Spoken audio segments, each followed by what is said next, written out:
गजानन महाराजांच्या शेगावमधून. एकदम मस्त फ्रेश वाटतंय. सकाळचे काहीतरी 6-6:30 वाजले असतील आणि पटकन आवरून मंदिरात जायचंय. चला पटकन चेंज कर. आतापर्यंत तुम्हाला माझं सुटसुटीत आणि कॉटनच्या कपड्यांबद्दलचं प्रेम कळलं असेल. जून मध्ये आपण येऊ तर जरा पाऊस वगैरे असेल, पण असं काहीच नाही झालंय. त्यामुळे गरमी तर आहेच. त्यामुळे माझा कॉटनच्या ड्रेसचा पर्याय योग्य ठरलाय. थोडासा कॉम्पॅक्ट लावतीये, मेबेलिनची लिपस्टिक,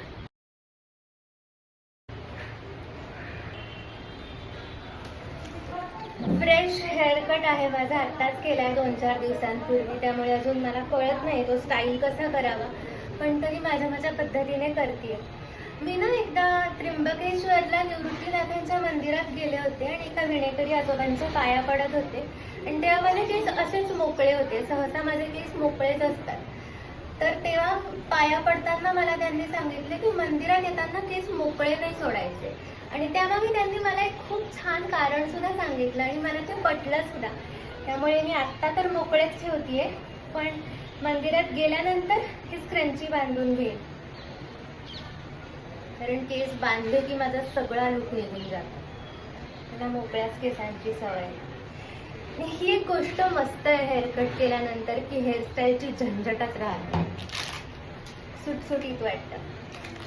त्या कानातल्यांसाठी माझ्याकडे खूप ऑप्शन्स आहेत. कारण मी घरून गावाला जायचं म्हणून 3 जोड आणले होते.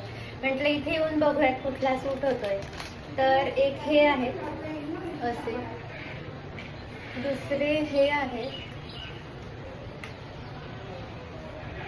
आणि तिसरे कसे मोराचे आहेत.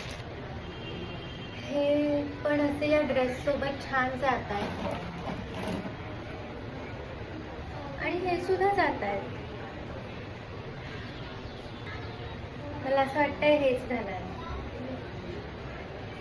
छान दिसत आहेत ना. खरं तर इतकं उकडतंय आणि मी इतकी मोठी हिंमत केली आहे कारण मला व्हिडिओ करायचा. त्यामुळे मी माझ्या शेजारचा कूलर बंद केलाय. त्यामुळे खूप जास्त उकडतंय. जर कूलर चालू असताना मी व्हिडिओ केला ना, तुम्हाला माझा काहीच आवाज येणार नाही.